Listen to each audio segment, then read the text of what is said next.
Um, First quarter, and Fred, you probably saw we were coming out aggressive, throwing the first punch, especially with a team that plays a back-to-back and then overtime. And the way they won the game, they exerted a lot of energy yesterday. So, um, we said coming into the game, want to be aggressive and set the tone early.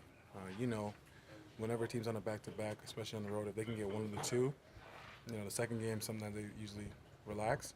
That's what we try to do. But we jumped on them for the first maybe 19, 20 minutes, and then after we got away from what we were supposed to do, and guys started, straying away from the game plan, and that's when they jumped on us. How did you get so far away from the game plan, T? Well, it starts on both ends. I think with this team, even though it shouldn't be, I think guys offensively, if they're not getting in a rhythm, sometimes takes a step back defensively. But I think that's just the nature of the NBA, the nature of basketball. But for our team, like LD said, he hit it right in the head.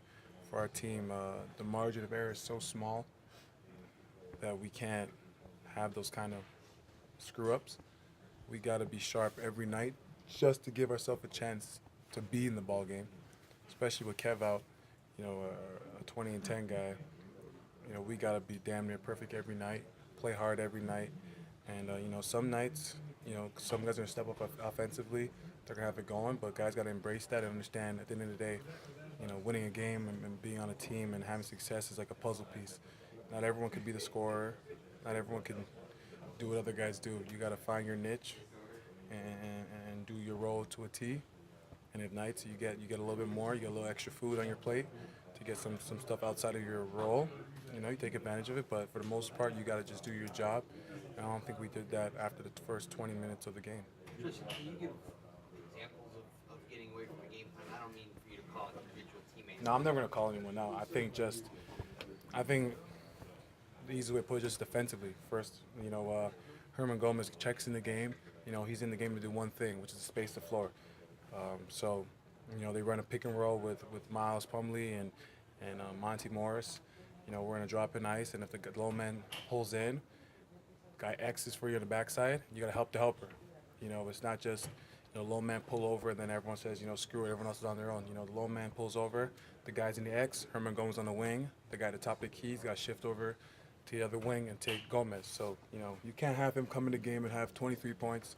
I think I watched the game last night. I don't even know if he got in. You know what I'm saying? He didn't even get in yesterday, and then he comes in and has 23 points. That's a big damper in the game. That changes the whole momentum. It gets him feeling good and has other guys off the bench feeling good. So we got to take those plays away. Did you get a sense that in the second quarter, when you guys weren't generating quality offense, that there was a sense of discouragement? At the end of the day, you're going to miss and make shots, but I can't change what we do on the defensive end. So, obviously, you miss a couple shots, guys get hesitant, but, at the end of the day, on offense, sometimes you got to take the right shot. Whether you miss 5 in a row, if it's a swing, pick and roll, pocket pass, hit the corner, you're open, you got to shoot that shot. You have to shoot it. Even though you miss 5, you got to shoot. If it's the side of the backboard, it's the right shot you have to take. It's the right shot. And if you're not making it, tomorrow in practice, you practice it, and the next time, you shoot again. So at the end of the day, I think guys just got to stay confident in themselves and don't worry about it. If you miss a couple or got a couple of turnovers, just got to keep playing. Can't put your head down. So those missed shots, do they sometimes lead to a drop in intensity or focus at the other end of the floor? Well, that's just human nature, but at the same time, for us, like I said, we can't afford to have those letdowns and have those, not being engaged on the other end. Whether you're missing making shots, we still need everyone to be locked in 100% on the defensive end. And that's going to be our key to ever be in games, to have a chance to win. We got to start defensively for us. Just you remember, this is 4 years ago, right around now, LeBron was talking about how you got to break bad habits. Yeah.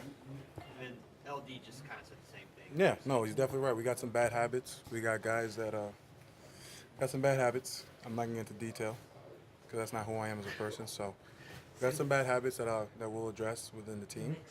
But it's fine. It's just a learning process. At the end of the day, what Bron you said 4 years ago, yes, some guys are going to have bad habits because they just don't know what it takes to win or they're not in a position to win. Don't have enough wins on their resume to know what a win looks like. Some guys win 25 games and think it's a good season, but that's ass in the NBA. That's terrible. So guys just gotta learn how to break bad habits, and that's what we're gonna have to do. Watch film, and guys are gonna can't take it personal. Just gotta take it with you, and know that at the end of the day, LD, Longo, Big Dan, everyone's just trying to get you better as a player. And I might be on that. I might have had fuck ups.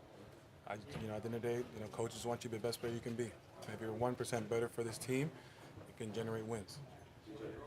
Anything else?